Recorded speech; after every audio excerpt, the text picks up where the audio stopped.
So here we have the Hyundai Kona on a 68 plate. I'm going to start off by hopping inside the car and running through some controls first of all. Okay, now that we're inside the car, we're going to start with the dials. On the left-hand side, we have the rev counter and coolant temperature gauge. On the right-hand side, the speedometer and fuel gauge. And then in the centre, the main trip computer, which includes the total mass of this car. They are 16,930. You can change the information displayed above that by using buttons on the steering wheel.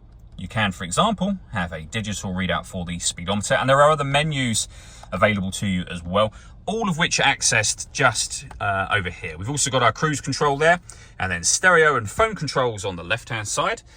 Over in the center is where you'd pair your phone up in order that you can use it. Press the number that corresponds with what you want to do. In this situation, we're going to cancel that, of course. When it comes to our music, we have got the radio. This car's got DAB, AM and FM radio. If you want to listen to your own music, press the media button. Nothing is connected at the moment.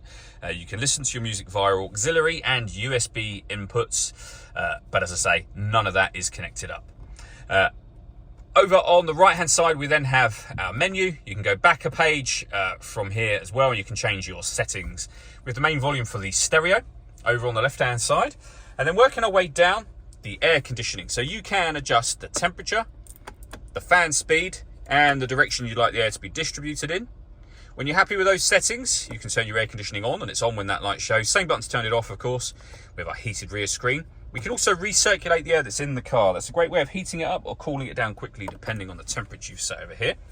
We have a USB charging input, auxiliary and USB input for our music, a 12-volt charging socket there as well.